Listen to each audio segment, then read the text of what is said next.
Un œil sur les médias avec Anthony Saint-Léger. Anthony, bonsoir. Bonsoir. On va revenir avec vous sur la situation en Algérie. Le président Abdelaziz Bouteflika l'a annoncé tout à l'heure, enfin la présidence en tout cas, a annoncé qu'il démissionnerait d'ici le 28 avril, date de la fin de son mandat.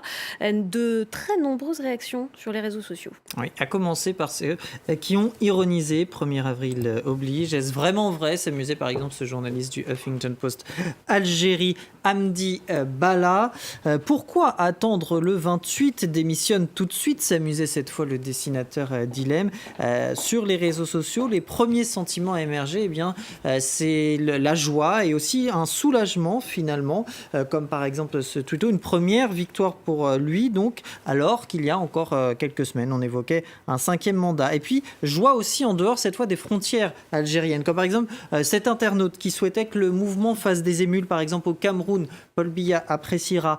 Cet autre internaute qui souhaitait, lui, que les Marocains en prennent de la graine. Alors, le yes de soulagement illustré ici par le dessinateur Aguiles Haddadi, certes, mais cette question n'est pas des moindres aussi dans ce dessin. C'est quoi la suite? C'est le sentiment partagé par plusieurs tweetos. Game over, certes, nous dit par exemple ce journaliste, mais les aspirations, les revendications du peuple vont-elles trouver écho au sein d'une classe politique pour qu'elle les porte? En effet, certains sont pessimistes, à l'image de cet internaute pour qui le départ de Bouteflika n'est pas celui du sérail, de son clan, c'est le terme qu'il emploie. Il craint que le mouvement populaire ne soit instrumentalisé. Pessimiste aussi Loïc dans ce dessin qui ne retient pas grand-chose de ses 20 ans de pouvoir. Tout est bon à jeter à la poubelle, selon lui.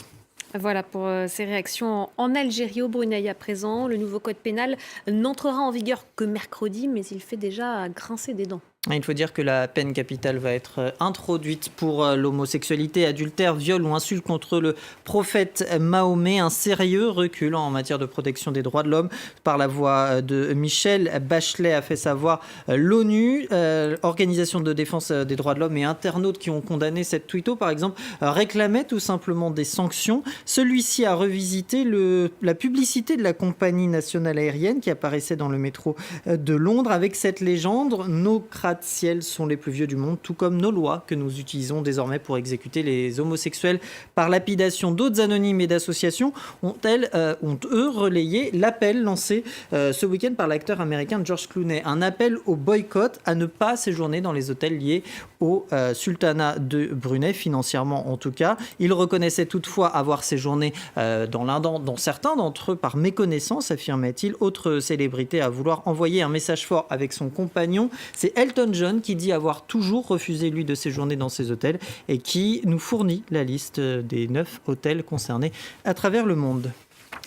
Et puis Anthony, nous sommes le 1er avril, alors prudence sur les réseaux sociaux avec les vrais poissons, mais aussi les fausses informations. Oui, c'est pas toujours facile de discerner le vrai du faux, surtout quand on est le 1er avril et surtout quand les médias traditionnels ou les instances officielles jouent le jeu avec plus ou moins de crédibilité. La police nationale ici en France faisait savoir par exemple qu'elle recrutait des lapins au lieu de chiens, inventant même la léporiphilie. C'est faux, évidemment. France Bleu évoquait la fin des rayures mythiques des marinières bretonnes d'une célèbre marque, remplacée par des carreaux pour faire face à la concurrence asiatique. La RTBF s'est offert une blague belge, forcément, celle de délocaliser le Tour de France dans le plat pays. Alors les exemples sont légion, mais certains ont décidé de ne pas publier de canular, comme Numérama par exemple, estimant que ce n'était pas le rôle des médias. Et Google et Apple News, Apple et Google News plutôt, lui ont donné raison indirectement, puisque des fausses informations inventées par des médias sérieux ont été mises en avant par les algorithmes. Alors à l'heure des infox, rien ne vaut la vérification des informations, rappelle ce tweeto, et pas uniquement le 1er avril, c'est mieux. Voilà, toujours faire attention. Merci beaucoup Anthony Saint-Léger. On peut retrouver votre chronique sur notre site internet.